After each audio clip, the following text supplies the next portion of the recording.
Well, let's go ahead and start here. Who has some sort of pre-existing irrigation system? Okay, awesome. Okay, so building an irrigation system. So when we think of an irrigation system, just obviously the idea is to irrigate ground. And my personal opinion is that, well, personal opinion based on experience, especially in the Texas-Oklahoma area where we're a semi-arid climate where we get roughly, well, depending on where you are, but roughly probably somewhere between 26 to 36 inches of rain a year.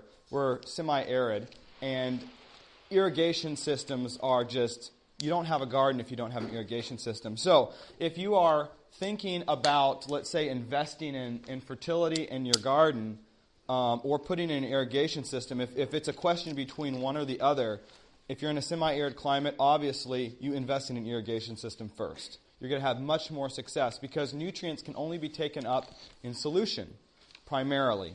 And so if you don't have a good irrigation system, you don't get the nutrients. You don't get the nutrients into the plant. You don't get the crops. So fairly simple. Let's go to the next slide, Aubrey. So this is our garden. And we have an irrigation. We primarily use drip irrigation and variations in overhead. And we're going to kind of be going through that here. Just a few other pictures. This was 2016 because we relocated to our new farm.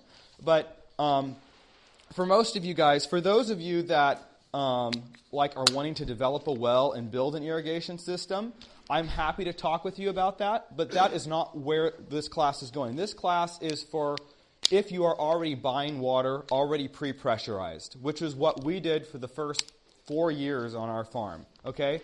So it's the cheapest option. It's available. It's like buying electricity instead of going off of grid. You don't have to have all that upfront cost. Come on in. So it's...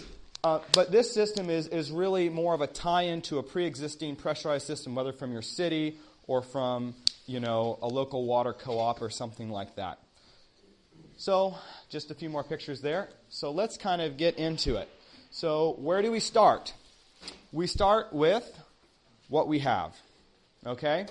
And that's very important because sometimes these systems can be very overwhelming, and like I said, the whole city water thing is kind of where we're going to start with. I think that's the next slide. Okay, so in cases where you are just starting to put an irrigation system in, and you're only going to be growing in spring, summer, and fall, that's where I wouldn't suggest anyone trying to put in any type of winter irrigation system until you have a few years under your belt. And the reason is because it's much better to start with an above-ground irrigation system. What do I mean by that? What I mean is that an above-ground irrigation system is when we use... let's say you have your water hydrant or whatever off your house, and then you hook in lines to that, and you run them above ground across your lawn to wherever it needs to go. The reason for that is that when you're building an irrigation system, you want to be very, very flexible. And I guess that's what I'm going to be talking about next.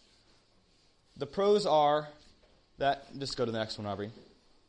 It's a very flexible system. And why would you want flexibility? Well, it gives you the ability to change your system easily without much work. When you dig a trench across your lawn or something like that, that's a very permanent step. When you have a system that is above ground running in like pressurized pipe or something like that, lay flat pipe, which we're going to show pictures of, if you need to change anything out, it's very, very easy to make changes, and so you're not going to be spending a lot of money and digging another trench and tearing up your lawn. And that's what we actually, for the first 4 years on our farm, we did everything above ground in Oklahoma. And it was great because you can see the whole system, and if there's any breaks, and it's just very interchangeable. So what are the cons of the system? Of course, next. The cons of the system are it's not good for winter growing, which I already mentioned, and it can easily be punctured. So like if you have roadways that you're going to be running these pipes under to get to another area, we just use Schedule 40 PVC pipe, dug it a little bit down, maybe 6 inches below, and then ran the pipe through that so you wouldn't be running over it constantly with a car like across a gravel road or something. Just keep it simple. Keep it above ground. I mean, it is a little bit of hassle when you're mowing and stuff like that. and the lines can kind of get away, so you have to shift them. But the idea is that you're going to be making a lot of changes. So you want to build flexibility into your system. And then once you get it established where you want things, then take up those lines, come in, trench, and you got it where you want it. It's kind of the same principle as if you're developing land. Maybe not a good idea to put gravel roads in first. Kind of just see where you frequently drive and then put gravel roads in there. Because you put one system that's like, oh, it was shorter to go through this way. Kind of same concept. Okay. Keep going, Aubrey. So, main irrigation connection. There are a few things that we need to know when we're connecting into a pre-pressurized system that especially is being utilized by other people, like other households in your community. There's a few precautions that we need to be aware of before we do a system like that. And so we're going to kind of go through that process. So this is kind of a field on our farm. Down here is where our water hydrant and meter came into our house. And so that's kind of the locations. You can kind of see a picture view. Overhead view, this was our farm. Come on in. Overhead view. This was our farm here. Let me see here. I'm going to just use one of these as a pointer. What do you think? Aubrey, you get the other one, we can fence up here. Little entertainment. Okay, so this is where so the main water line, it was a 2-inch line, came across, and of course our meter was here. This was our house. Our house didn't look like that, but that's just kind of that's a wash house. Our house was actually like right in here. And then these are our fields, and there was a field up here and a field over there. And all of this was run. Mom didn't exactly like a blue line running in front of her house. Did not like it at all. No, it was kind of. But the idea is that you got to start somewhere, and digging holes and trenching up the yard, and then finding out that it's not what you want, or you didn't put the right pipe size in for your needs, or whatever. It's just a mess. So this is where it was. Let's go to the next slide. So this is kind of what the connection looked like. So you have your meter box here. Most of you have something like that. If not, if you're on a pump system, you still want to think about when you're adding in. So here's your meter box, and then we have a check valve and city water connection box. Then the next one is the drain box, and then we had a 1-inch ball valve that had one of these little connections on it, which is a 1-inch quick coupling. And these are really super. And when you're using above ground systems, it's good to be able to have connections in them that can easily slip apart, like so, and go back together. So that if you need a mower or whatnot, you can easily deal with that. And I'll just pass it off here if you guys want to play with that. And I have another set here. These are really super. I'll pass it over on this side. Okay, and then just pass it to the back row so people can see what that's like. And I use those a lot in my farm. ProFlow Dynamics. You might want to write this down. ProFlow Dynamics out of California. I found that they have the most competitive prices when it comes to polycarbonate quick couplings, which is these plastic ones. It doesn't screw. It just, those little legs pop out. There's another company that I really like. They're a little bit more expensive, but Tractor Supply actually carries them. They're called Gator, but they're very expensive. But there's some nice qualities to those. But these are the most inexpensive one. And I wouldn't, let me just put a preface on this. I don't like their couplings over like 1.5-inch size. They don't seem to seal quite as well, but the inch ones, for what we're using them for, they really are nice. So that then you have this, then you had that little cup. Well, I just sent it away. You have this little thing stuck in there so you can easily take off that system or add to it. And these are wonderful little things. Why are you coming in late? No, just kidding. Go ahead. Come on in. Come in, Tommy. Okay. No. I'm going to have to mark you up, Okay, 3, and then you're, Okay. So then there's that connection. So now I'm going to show a bit of a graph. So here's your valve box, okay? Then, so your water's coming in from your city. You have your valve box, city water. Okay, next, Aubrey. Then you have, you want to have a check valve, okay? And what a check valve is, it's basically a one-way valve, which means that the water can go through, but it can't come back. And both Irrigation Mart here and Deerfield Supplies sell check valves. And the important things is that if your system for some reason loses pressure or there's a break in the line, let's say the city water has a break, okay, here. Well, what sometimes happens is that the water, there's a vacuum and it pulls this water back. Well, that means it's sucking water from your system. And if you're not very clean with your connections, it will suck dirt and contaminants back into the city water, which is a bad thing. So we want to make sure we have a good check valve here to make sure that if anything breaks, none of our neighbors get into trouble. And if they do get into trouble and they find out it's you, well, that's a different story. But anyways, you want to make sure that you have a good check valve. The next thing is you want to have a ball valve and then a drain valve. And the reason you want to have a ball valve here is that you want to be able to turn your water off in the wintertime and then open this drain valve and allow the water to come back down this pipe here into this valve box here. Now, some of these, if you have a big enough valve box, you might be able to put this whole thing in, but I just wanted to divide it up for you guys. Oh, that's for freezing.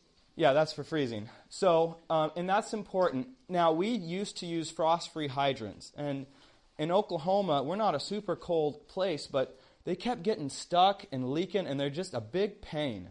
And so I decided to do something like this, and it's much lower profile. So, you know, my mom backed into the frost-free hydrant with her pickup once, and it just was not a good situation. So, you know, having these checks and stuff is really good. It really worked. And also, a lot of the frost-free hydrants are like a 3/4 inch connection. And so when you're working with 3/4 inch, you're going to have friction loss through that line because it's small. With this, you can match whatever's coming into your house, and you can get better flow and better pressure that way. So, you know, sizing up is never a bad idea in this case and scenario. So that's how you want to connect up to your city water. You need a check valve. You want a way to close off the water. You want a drain valve to get the water back in, and so on. And then you would connect your irrigation system to this. Okay? So next slide. I just changed it. It says ball valve up there. Oh, ball valve. Okay, yeah. There's a ball valve up here. I forgot. So you want to put a ball valve up here so you can turn it off. But you already saw the picture. And that's way you don't have to get down your valve boxes all the time. You can have an above-ground turn off. Okay. So this is where all that was. That's where that whole connection was. And then, next one, then our water came up here, and then we had connections at the head of each of our fields, right here. Okay? And then another one here. And we'll have an overview of that. Go ahead. So this is where we are with the city water. Then these... Touche. Okay. So then we had these valve where we had, well, I'll show a picture of that. These are basically our connections to our fields here. And it's really important, in my opinion, to have very convenient water. You don't want to be pulling hoses around all the time. You want it very convenient to where you can use it, because the more convenient your water is to your field, the higher likelihood you have of actually watering it. If you have to pull something, it's like, man, it's so hot out there. I think it's okay. The idea is to eliminate stress on your plants. So it's very important to make sure that, and on yourself, and then you might automate it. And well, we're not going there.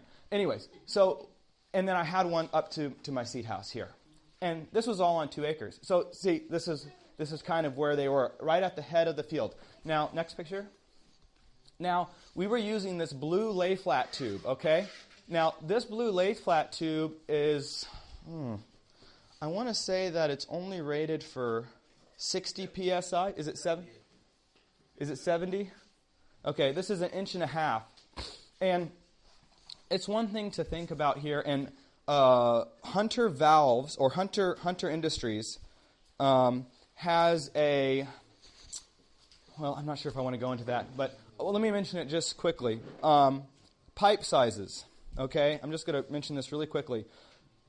The volume of water that you can safely carry in a 1-inch pipe, if you size that up to a 2-inch pipe, it's an exponential curve. So basically, let's say you can put 20 gallons a minute through a 1-inch pipe. You can put 40 through a 2-inch pipe. You can put 80 through a 3-inch pipe. This is how it goes. It's an exponential curve. So, and you can run it longer without having pressure loss. So, I mean, for a small system, for a backyard person, quite honestly, I don't think you need to get anything above a 1-inch line. You should be good. If you're going to be running like we were, I think inch and a half is good. I probably wouldn't go above, and that's what this is. It's an 1.5 inch lay flat blue tube, and it's 70 psi. The problem is that we left this system on all the time because I didn't want to have to go and turn on and turn off and turn on and turn off. Problem is that city water sometimes has higher pressure than what your irrigation equipment's rated for. And so this was blowing holes in the line because we are like 80, 90 psi from our city water. And so that was a bit of a problem, but they have a red line just like this that does 200 psi. So, you just want to make sure that the pressure coming from your city water doesn't exceed the pressure of your main running lines, okay? Because I like to leave those on all the time so that I don't have to be running back and forth. It's just nice to have them under pressure all the time. And then we would, could you go back one, Aubrey? So that little thing that I was showing you was actually what we had at each one of these spots, okay? Each one of these spots. So just so you know where we are. So it came in, and then we had what's called an insert or barb fitting on both ends. And then you use a CC clamp, and it's an 5/16 inch hex head. And you can use an impact driver. That's probably the best way to do it if you have one, to just cinch those down. And then it reduced to a 1 inch here, and then a 1 inch ball valve. And then we had these little nibs right here. Those are quick coupling. That's a male quick coupling, 1 inch there. And that's kind of what you guys passed around earlier. And the idea is that we have overhead irrigation that we sometimes want to use, and we have drip irrigation that we want to sometimes use. And I wanted to be able to have systems that I could easily click in and click out efficiently there, so I could go easily, seamlessly between the two systems.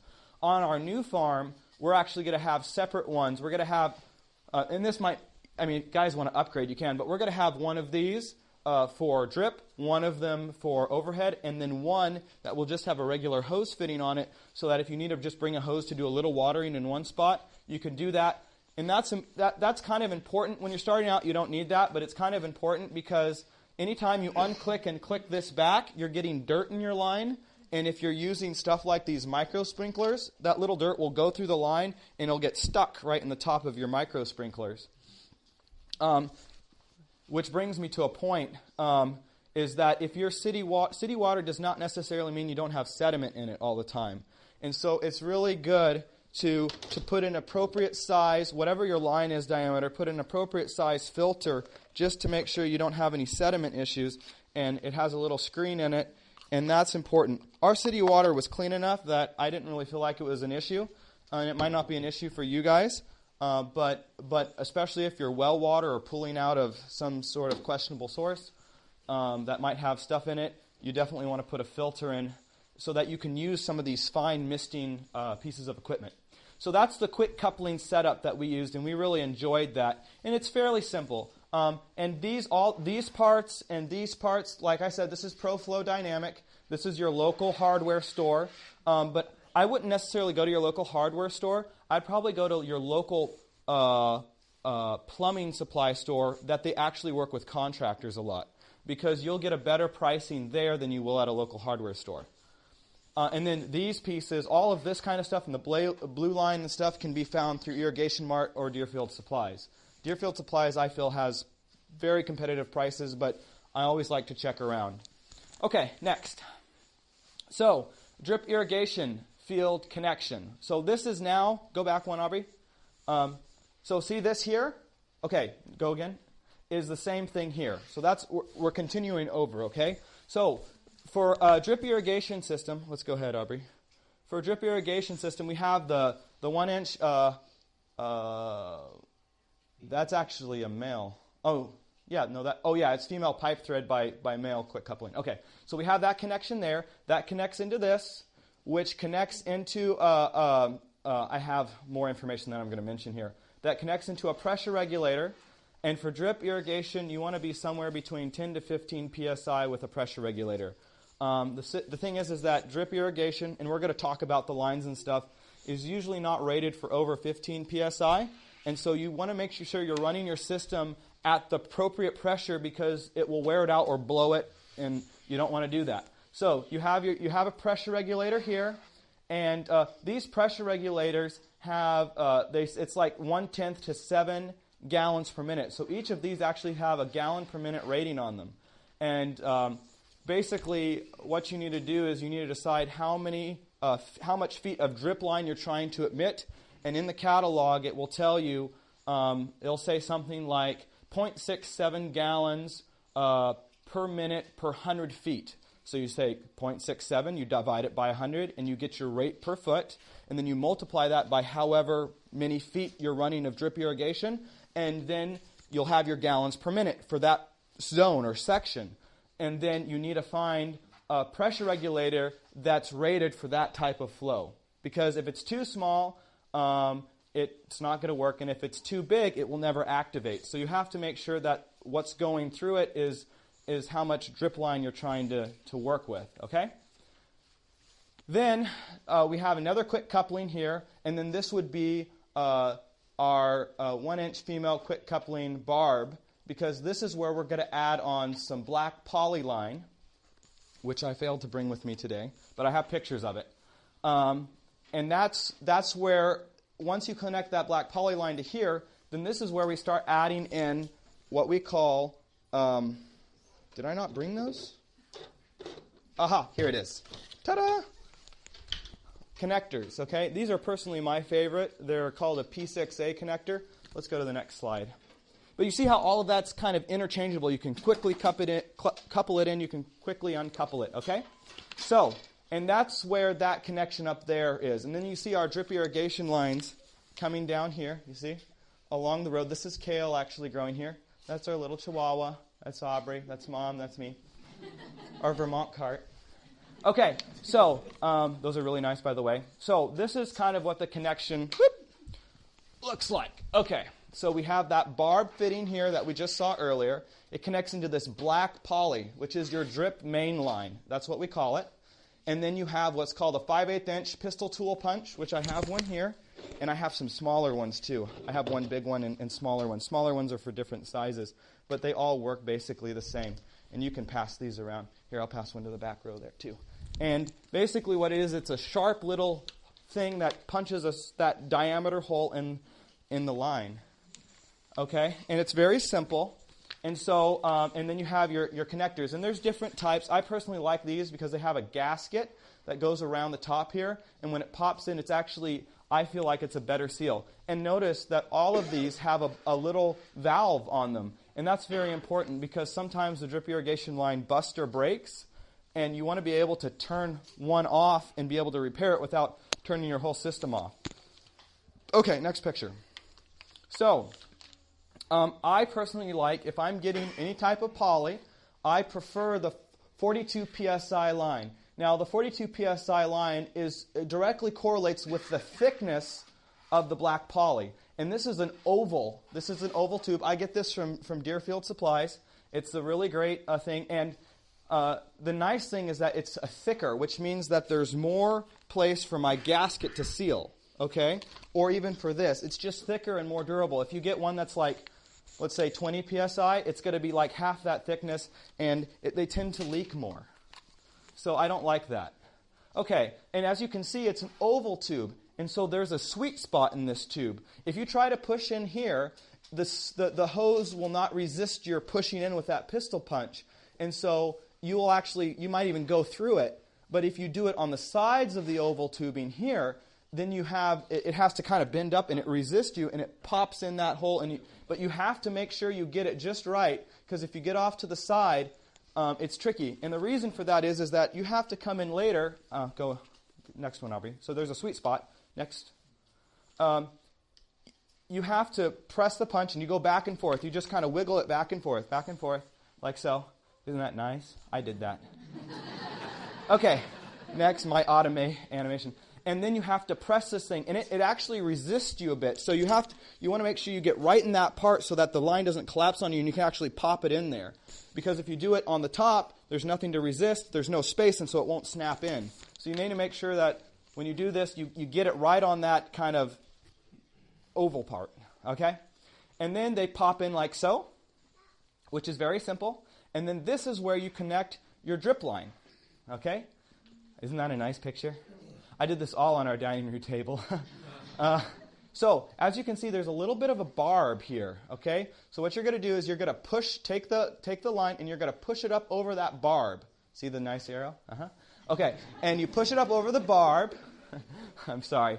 And once it gets all the way up, then you actually take this piece and you turn it like so, and keep going, and it locks down on it. And as you can see with this one, once you have it locked down on it, it's on. It's on very, very tight, and that's why it's so wonderful, because they won't blow off there. Okay, so now I have a little secret, and I need to borrow a knife from someone because I failed to bring one for myself. And I'm going to have to show this to you. Awesome. Because I failed to do this in my presentation. I completely forgot, but this is a very important part. So, is that it? No, I'm just a bit confused. Okay. So, look at this. You can buy what is called pressure ends for these, where you stick those things in, your system pressures up, and it allows your line to leak out the end. And then as the system builds the pressure, it closes it off. It's kind of like a check valve backwards, where it closes when the water's flowing through type of thing. Well, those are great, but if you're working with limited water quantity, you don't really want a lot of water going out the end, because if you don't have enough water volume pushing through those lines, it will never stop. And so in our system, when we were working with limited water, and I'm not even going to use this in our new system, a lot of guys like that, because if they're adding a lot of fertilizer to their water, they want to be able to flush their lines. But I throw away my lines every year as far as this is concerned, and it might sound like, oh, how can you do that? But the problem is that, a rabbit might chew into it, or someone hits it with a hoe, or, some adventurous farmhand wants to take a nibble out of it, or something like this. Okay, so it just isn't worth it to me to replace it, to have it every year. It's a mess to pick up. You have to count your own cost. In a small garden, maybe you can get away with a few years. With me, it's just not that big of a worry to do anything. So what I do is I take the pipe, when I get to the end, leave a little extra, and I'll cut the end off of it like so, okay? And then what I do is I'll do 3 rolls, okay? I'll double it once. Actually, yeah, I do 3 rolls, okay? So double it over and pinch it down like so. And then what you do is, can everyone see this? Basically, you take the edges and you fold them in like a door, like 2 doors going together, like so. Sorry, can everyone see that? You're folding it over? Yeah, turn the light on just for a second. Okay, so you fold it over like so. The reason for that is that you want to be able to slide this right on, like so, and that's how you end your drip lines. So you're not paying anything extra. It comes with the line. It's very simple. It might leak. It doesn't really leak. It might leak a little bit. If it leaks too much for you, put another bend in it. And that's it. That's as simple as I do it. I don't pay money for all these extra crazy, non-helpful, irritating products, in my opinion. But like they say, opinions are like belly buttons. Everyone has one. No one wants to see it. So, anyways, moving on. Quickly. Okay. I hope that wasn't insulting to anyone. You might be very attached to your belly button, but anyways. Okay. So, had anyone heard that before? Okay. Something I picked up along the way. Maybe not use it again. Okay. So, there are many, many, many, many different types of drip irrigation. So, what's the best irrigation for you? Well, next one, Aubrey. So the questions are, should I use drip tape? Is it beneficial? If you want to use drip tape, the reason I like using drip tape is it's very efficient. It takes very little pressure. You can do a lot at once. And quite honestly, it's the cheapest starting cost. So if this is a new thing for you, it might be a little irritating because little holes and punches, but it's cheap and it's effective.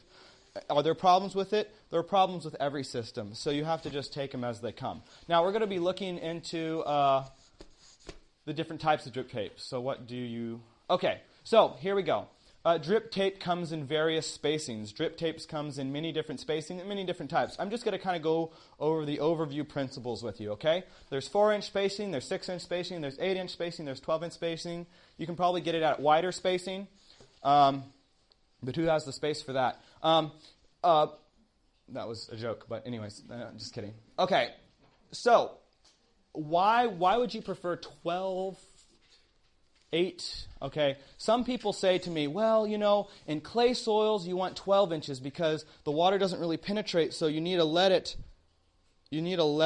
kind of, it spreads out and goes down, and so you can get away with 12-inch spacing if you do that.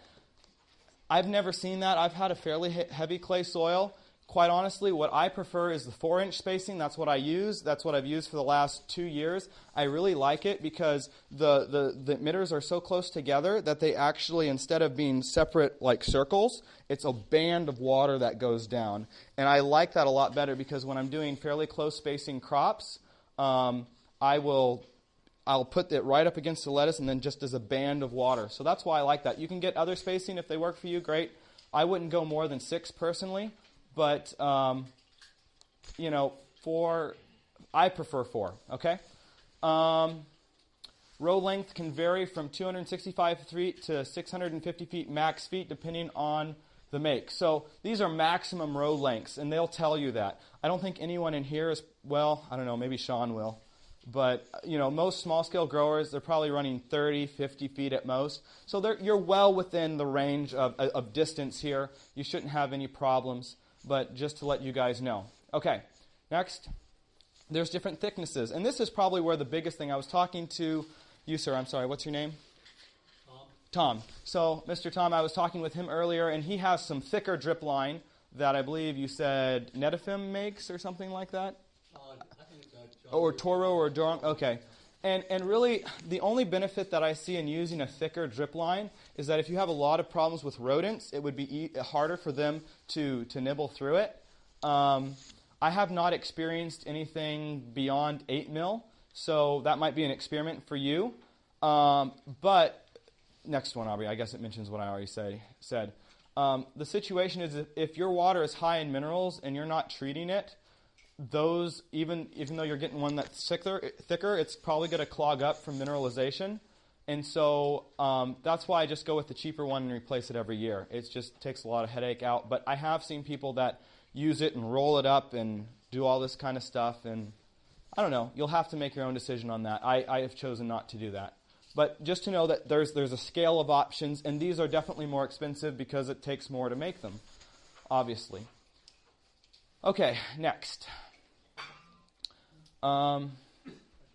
So the only problem with drip irrigation that I see as a downside is that it's so close to your crops. If you come in, you're cultivating or trying to do something like that, there's definitely the possibility of puncturing it. Of course, rabbits and varmints and stuff like that. This is one of the reasons why they call it drip irritation instead of drip irrigation. Now, crops that it's not really good to use on. Lettuce mix would be definitely a solid overhead. I would never use drip irrigation on lettuce mix unless I was doing something like the Salanova that Johnny does. And, there might be separate heads and you cut those off and then it falls into lettuce mix. That might be a good option for drip line. But not for densely seeded crops like carrots and stuff. I would never use a drip line for that personally. Not that you couldn't. It's just when you're trying to cut with it, there's just more chances. You're getting sharper objects closer to it, chances for more breakage and stuff like that. So overhead. Now, it's really good if you're like planting tomatoes like we do through this tarp. It's really great to have that underhead under the beds because there is no potential of overhead. And, of course, those crops don't necessarily like overhead irrigation. So that's really where I see a lot of it used. In the industry, it's usually used under plastic culture quite a bit. And so that's where it's used mostly. Another thing that actually I will say, this might be a benefit for the heavier weight drip lines. I haven't tried this out, but I will put it out there. When you have a heavier weight, the wind doesn't catch it as much when there's no water in it. So if you live in a windy location like we do in Oklahoma, sometimes your drip lines will get caught by the wind and they'll get flung over. So every time you need to irrigate, you have to go out there and straighten your lines. And there are ways, some people like pull it straight and tie it with a stake, but it still kind of moves, and that is kind of a downside to it, but the heavier weights might not move as much. So that might be a benefit right there to a heavier weight line if you have a lot of wind and you don't want to go out there and straighten it often. Okay, next, overhead irrigation. This is kind of a loaded thing because there are so many types of overhead, and I have a few here on the table that I'll pass around. And I'm just going to go over some generals. A lot of this comes down to maybe buying a few heads and trying it out on your own system and seeing what you like as far as patterns. Because the thing is that with different heads, there's different things to consider. If you live in a location with lots of wind and you're expecting it to have an even pattern going around your field, like a round circle, that wind will push it, and sometimes it won't fully get to where it needs to go. So, different heads sometimes can work against the wind a lot better than other heads. And so let's keep going here.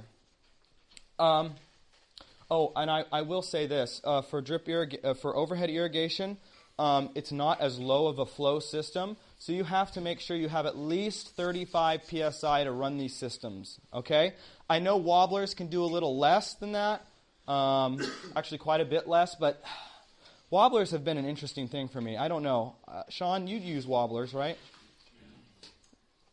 I don't know. There's no perfect. I'm not super impressed with them. Yeah. But they're low flow, so if you don't have a lot of pressure, they can be used to get you by. But 30... They do a good job if you have like a lot of organic matter, something to wick the water around a little bit. But Okay. their droplet size is kind of big, so it has some splash up in the surface ceiling. Yeah, so droplet size and stuff are things to consider because it can maybe splash up on your crop more.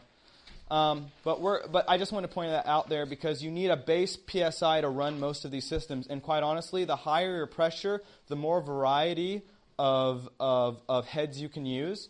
And this really becomes important when you're needing to, well, maybe for a small scale grower this is not even an issue, but you can always pressure down. It's very hard to pressure up. You'll need another pressure pump or something to kick that system up a bit. So just take that for what it's worth. Okay, so there's two. Go back to the other slide, Aubrey. So if your gallons per minute or your system is a low enough pressure, you don't need a pressure regulator on an overhead. But if you're really high, sometimes go to the next one. Sometimes the pressure goes through the head so fast that it kind of misses the head when you're not meaning to, and the particulates never reach where they're going because they're so fine, and so you might need to drop the pressure with a pressure regulator even for an overhead system if you're dealing with a very high pressure system, and I'm talking about something maybe in excess of 50 or 60. You might need to consider that. Okay, next slide. So basically the same principle. There's different ways to connect these systems. I personally like two ways. And they're all both basically barb fittings. Woo. So you can see this. Well, we'll keep going through the sides. This is this little mister here. So basically you punch the hole just like the drip line and you pop it in, and then you have these little micro misters. This unit comes from the drip store, I believe it's called, and they're like $1.25 a piece. So they're not very expensive, and they really do a nice job. I love these for lettuce mix, for carrots. I always get good germination when I use these heads, as opposed to wobblers. These put out enough water in a short enough time, and that's another thing to consider. Like in Texas and stuff where our summers are hot, is your system going to put enough water to compensate for what's evaporating and also still get good drenching?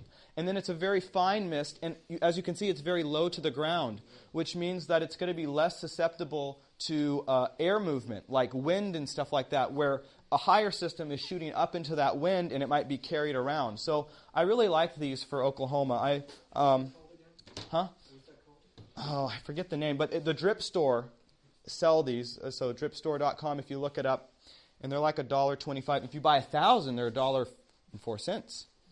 But you might want to go in with your neighbors or something. And that's another thing. If you like, for those that live in Texas here locally, if you can band together and decide, hey, what do we want? You can usually get a lot better prices if you go and buy together than buying separately.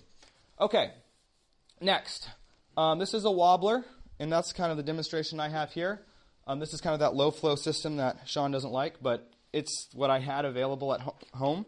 And this is kind of the same idea. You got a stainless steel rod, a riser, and this pops into the line just like the other one does. It actually has a little kind of gray nub that you punch. This is the 5/8 inch punch, like the drip line. And you punch this little thing into the line, and then this actually holds in just by pressing it into that little punch. And then the water goes through this line. And I like this because there are other systems where you have a whole fitting where, like back at the first when we were looking at our connections for our fields, where that barb fitting, and then we use 2 cc clamps to hold it into place.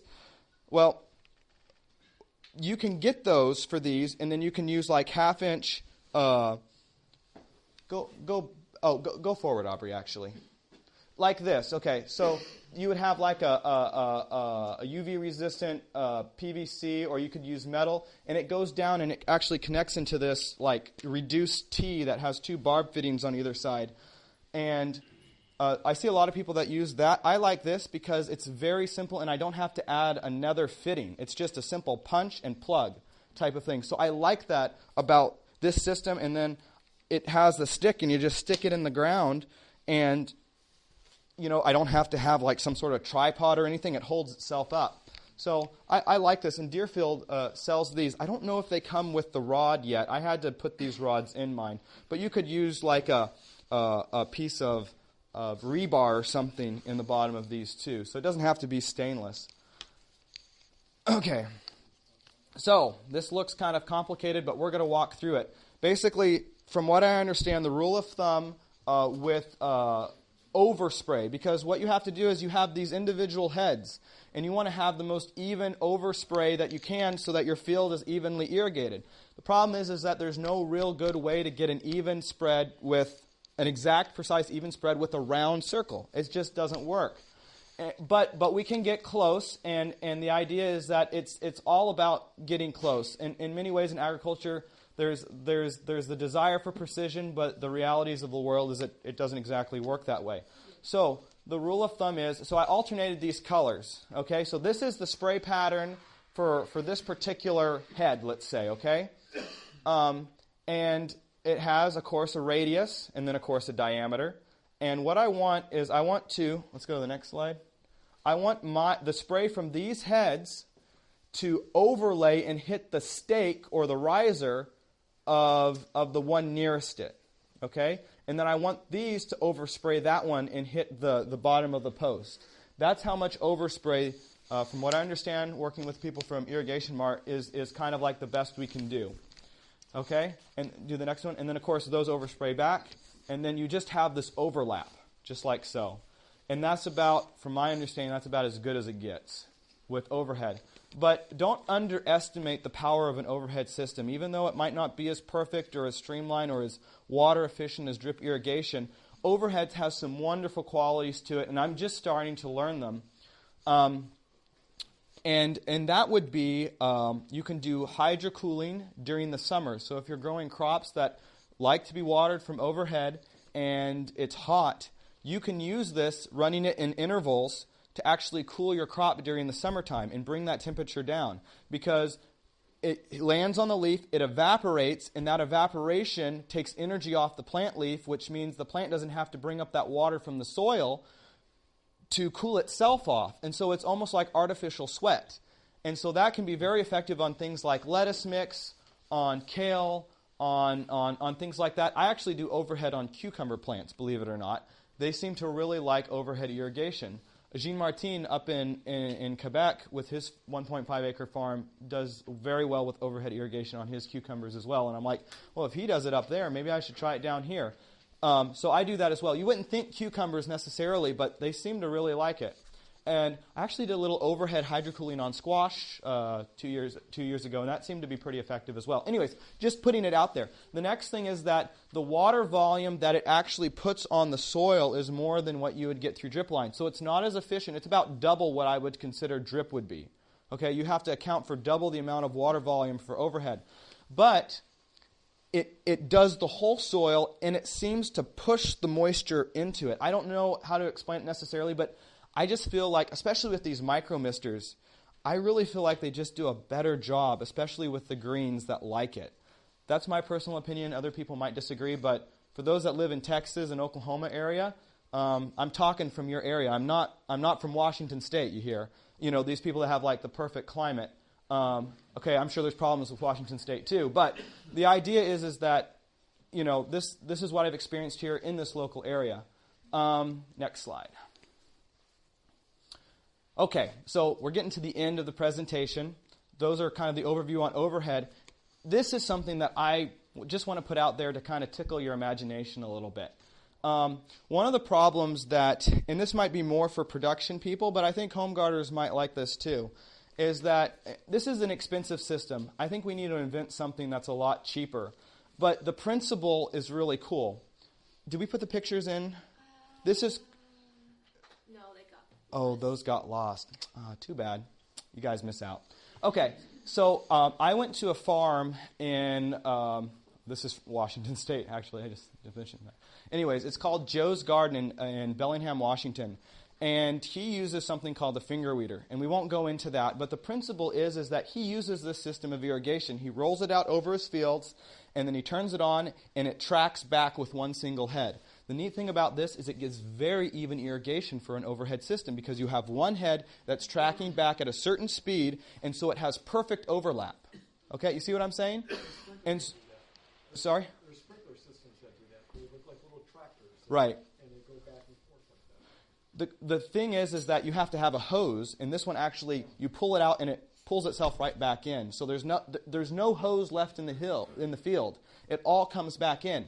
The neat thing about that is that if there's nothing in the field, there's nothing to puncture, there's nothing to trip over, and believe me, when you have to cultivate your field and you, let's say you have this and it's going down a walkway, right?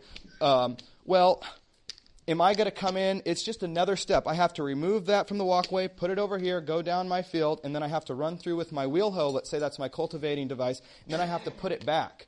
So it's an extra step. And then if you have a large area, it's going to be several of these. If it's micro misters, it's every 5.5 feet.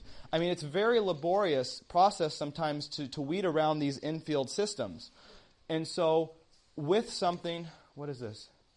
That's just the summary of the water wheel. Oh, okay. Okay, Aubrey's moving it. Okay, so basically the neat thing about that system is it removes your entire irrigation system from your field after you're irrigating, which means that your field is completely open for cultivation, for harvesting. It's just something, it's just, irrigation systems in some ways are just another thing to trip over. And they're very important and they're valuable and you have to have them, but I really like the idea of a water reel because it removes the system from your field and opens it up so you don't have to have anything in there. That's probably out of the price range of any home grower, even though they do sell smaller models, but they're like $3,000. So, but the idea is that to tickle the imagination, I think we can make cheaper ones for small-scale growers and even backyard gardeners that it just simplifies it. And the neat thing is that you only have to buy one head. You know, all these other systems, you have to buy multiple heads to get the spread you want. With that one, you only buy one head. You can switch it out. You could have different head types for different crops. And it just, I don't know, it just really seems like a good idea to me. So, next picture. Okay, all of these parts are available at Deerfield and Irrigation Mart. Deerfield is a Mennonite, I believe, company. And so they don't use the internet, but their prices are super, super competitive. Irrigation Mart is for people that, let's say you're wanting to develop a well and actually have your own water system.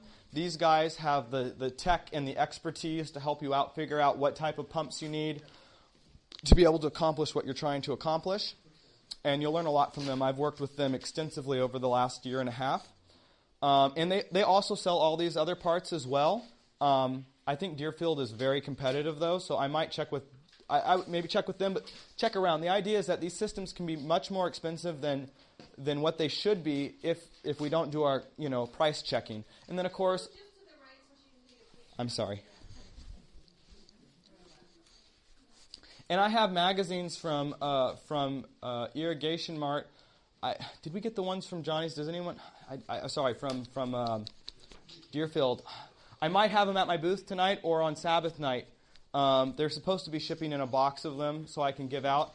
And it's just a really nice catalog. They're great people to work with and really good prices. So I believe that ends the irrigation class here. Any questions? What time do we have, actually? 4:49. How much time do we have left, or are we done? 11 minutes. 11 minutes. Okay, questions? Yes, sir. Yeah, how many lines can you irrigate, or how many beds, all at the At one time? without losing pressure? Without losing pressure. That's a really good question. Or how long has to be the line? So really, this is where it goes back to. So let's choose a system: overhead or drip tape. Drip tape. Okay, very good. So your drip tape has in the catalog. You'll look at it, and it will tell you gallons per minute per 100 feet. Okay, gallons per minute per 100 feet of line. So let's say that I want to put 100 feet of this particular line in. Okay? It's 0.67 gallons per minute per 100 feet. So I need to be able to run this system at pressure. I have to make sure that I have at least 0.67 gallons per minute. Minimum to be able to run this system. Now add a few more on. I'd have to run these calculations, but maybe I should say, let's say it's 1 gallon per 100 feet, just to make it simple here. Let's say I run 20 50-foot runs of it, okay? So that's going to be 10 gallons. 10 gallons, 20, yeah. That's going to be, I need to have 10 gallons per minute from my water source, whatever that is, to be able to run this system. Okay? So it's very simple math. You need to have the rate. Does that make sense to people? Okay, so you have to have the rate per 100 feet. But sometimes our systems aren't even. So basically, I try to get it to the least common factor. So I'll say 0.67 gallons per minute or per 100 feet. Then I'll divide that by 100 and get the rate per foot. Then I'll take the total length of all my rows that I'm wanting to do, and I put two minimum, three lines maximum per bed if I'm using this. So 3 lines for things like lettuce and kale, 2 lines for things like tomatoes and cucumbers, let's say. That's what I'll do per bed. So you basically say, I have a 50-foot bed, I have 3 lines on it, that's 150 feet per bed, and I have 10 of those beds. What's the total? And then I multiply that by the factor of what it is for 1 foot, because I divided 100. I divided 0.67 by 100, and that gives me the gallons per foot. And then hopefully that makes sense. Someone else had a question. Oh, Sean. How many beds are you getting watered with that mister? With that mister, 2. That would be an 18-inch walk path with 2.5-foot beds on either side. So it's like, what is that, 7.5 feet, 6.5 feet? So 4 beds you're getting? Well, I allow a little overspray on my beds. So even though it's 11 foot, I want to have a little bit more overspray on my field, so I make sure that if any wind blows, it makes sure I get full coverage.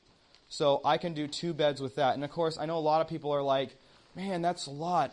For every 2 beds, I'd have to have another line of these things that I have to trip over. Yes, but it does a better job than anything else. So that's what I'm using right now. So sometimes you have to deal with the situation. Yes? Have you run into any problems with using 4-inch spacing versus 8 or 12-inch spacing as far as taking a lot more gallons per minute, not being able to drop with that? Well, the thing is that you have to see. Okay, let me repeat that question. The question was does 4-inch spacing use more water than 12-inch spacing or 8-inch spacing? Is that a simplified version? Okay. It does, but how much, or have you run into problems with that? With it using more water? Yeah, Okay. irrigation system not being able to. So one thing overall to talk about here. Drip lines are all rated. So the thing is that each of these little emitters is rated differently. So not all drip lines have the exact same emitter in them. You can get drip lines that, and when I say emitters, there's little slits in the top of this that were created like glue and lasers or something. It's like a laser slit on these. And that little slit is where the water comes through. So you're not having to buy anything else other than the tape. It's already embedded in the tape. It comes with it. So that's really nice. So you don't have to buy, well, how many emitters do I need to put in this line? It already comes pre-manufactured that way. But the thing is that all those little pre-manufactured slits are going to vary from tape to tape. So it's not like a standard slit. It's not like each slit puts out 1 gallon an hour. It's not like that. Certain slips put out 1.5 gallons an hour. Certain slips, it's just not standardized. So the spacing doesn't necessarily determine the amount of water. What it determines is what that tape is actually rated for per 100 foot, and then you could divide that by the number of emitters, which could be calculated by the spacing, and then you could get a rate for that for each emitter. But it doesn't necessarily mean that if the spacing's wider that you're putting more or less water out per 100-foot line, right? Now, the reason I like the 4-inch line is that what will happen is that if I want my water to go in bands, like I said, and I find that when you space it out farther than that, the bands don't necessarily always connect. And when it doesn't connect, if that's where a plant's sitting, it's going to be dry and it's not going to be watered. And that's a big problem. So I like to make sure that when I irrigate, it always gets the water. Yes, sir. Can you speak to irrigating out of a pond? Okay, irrigating out of a pond. You better make sure that you have a really good filter. Okay? There are benefits to irrigating out of ponds, especially if it's not coming out of a well. Well, of course, it wouldn't be coming out of a well, but wells, if your water's coming from a well, usually it's going to have mineral content in it. And you have to compensate for that in your fertility program, which is a completely different situation, but some waters are just terrible for irrigation. You'll kill your plants with them. Michael Hitt has some really terrible salt water where he lives, and he has to treat it with acid. So and it's still not very good. I mean, you have a lot of mineral in the water. It's not very good. When you irrigate out of a pond, it's surface runoff into that pond, and sometimes mineral-wise, it can be cleaner as far as not so much mineral in the water. So there can be advantages of going out of a pond. Filter for that. I probably would use a sand filter, and usually there are 2 big white tanks, and there's 2 of them. And you need to make sure that you have it set up where you know how quickly it gets dirty because they have backflow in them, so you can wash those out. Sand filters really do well, from my understanding, with a lot of sediment, which might be coming out of a pond. You can also want to make sure that when you're going out of a pond that you go to the center of that pond, so you're putting a pipe out there to the middle, and you're not sucking off the bottom. You're sucking somewhere, maybe 4 feet down. It depends on how deep your pond is, but you don't want it sucking off the bottom. And you want it in the middle because sometimes the algae grows around the edges, right? So you want to make sure that you're getting from the cleanest source possible in that pond. And they have floating hoses that you can buy, or you can put little styrofoam, to get it out there or whatnot. In the wintertime, if you ever want to irrigate with that might be a bit of a challenge. I don't know. I personally haven't irrigated out of a pond, but I have a friend that has, and it works for him. So that's not a bad thing. Of course, you want a big enough pond. Make sure it's sealed right so that you don't run out of water halfway through the season. And that's always a situation where you have to think about evaporation, how much rain you get, how fast it fills up, what's the cubic capacity. I mean, there's a lot of factors to think. If you're doing a small area, you probably don't need to think about it. But if you're doing more, you need to think about, is that pond, because you don't want to get halfway through your season. You want to design your system so that it can deal with the hottest, driest part of your year. Because a lot of crops are going to cross over that period, and if you can't make it over that hot part of the year, you're going to lose your crop, and that's not good for farm economics. So, I know you have a question. I think there were some other... Oh, go ahead. Sorry. How long do you run the drip for, say, tomatoes or something like that? Okay, this is where it gets really tricky. Did anyone go to Darren Greenfield's class on growing tomatoes? Okay, so he has a little tool called a tensiometer, and there's electronic tensiometers, and there's ones that are made out of... it's more of a mechanical type of situation. If you have a hard time knowing how much to irrigate, like especially on tomatoes where they can easily crack if you over-irrigate, one of those tools will get you more precise. Now, what if you don't have one of those like me, and I haven't had one for 4 years? Basically, what I go, and this is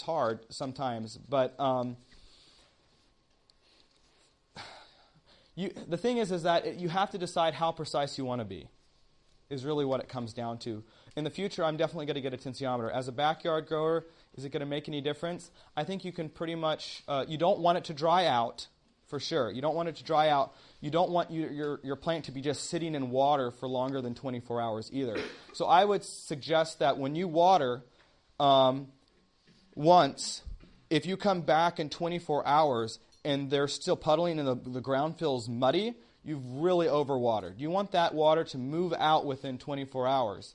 Now, and also dig down, because some of you guys have soils that are harder, like clayer types of soils, and so the water doesn't penetrate into those soils very well. It can take longer. So some of it comes to soil class as well, because you don't want to just be irrigating the top 2 inches and then the rest is very dry. You want to be able to get down 6 to 12 inches at least into that soil profile when you irrigate, so that you're not up here, because what happens is that if the roots just all stay up here, what happens if you forget once? Then you don't have that deeper soil to do. So, and then you can do the hand test, and if it's cloddy and doesn't come apart, then you've overwatered, and if it just falls out of your hand, then it's underwatered, or you want it to kind of easily break apart, even moisture. But the nice thing about these systems is that they're going to help you be able to, you'll learn, 45, I usually do a 45-minute irrigation every other day on tomatoes.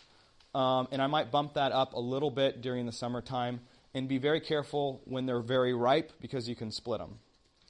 Yes? You can bury that drip tape too. And I found some of the stuff that I do, my ground situation, water situation, I don't want that water to evaporate so fast from the top. I'll bury that drip tape about that far, and I found I get better results burying it slightly. So Michael said he buries his tape slightly to kind of get it down there. Here's the thing, is with Michael's water situation, he has to be very careful, because if he waters too much from the top, it will crust over because of the salt issue. But you have to be very careful with that as well. In Michael's situation, that's really what you want to do. I would agree with that. But in every situation, let's say that you're going to be planting several times a year in that same bed area. And let's say that you put a lettuce mix in you wouldn't use lettuce mix, I guess, in this situation. But let's say you put some sort of crop that you're going to have several successions of in that area. I guess I do put lettuce. So let's say lettuce, and I bury that thing. But I need to come in and let's say I need to broad fork it, or I need to till it, or even the seed bed, because I'm going to come back and seed some carrots or something like that. I'm going to have to be down there pulling this whole irrigation stuff up every time, and then I'm going to have to rebury it, because I'm not going to run my tiller through there, because it's just going to chop that thing up. So like what Michael's doing, that's very good, but you have to be careful if you're doing multiple cropping systems. You need to know where that tape is on top of the ground and be able to move it off so that you can actually do bed prep. So I don't know if, Michael, you've had a solution for that. It is for like cucumbers and Okay, so longer season crops. things that last for a long time. Yeah, so that might be that's a good point. So for longer season crops, burying it might be a good option. Get the weeds and stuff. You can cultivate that stuff out, because it's not that far in the soil. Yeah. You don't run into any collapse, because it is a flat hose. It hasn't. Okay. Well, Michael has more experience than that than I do, so you might try that out and see how it fits you. Are we out of time, or are we? Okay. Well, that's it. If you guys have any more questions, I'll be at my booth. Thank you very much for coming.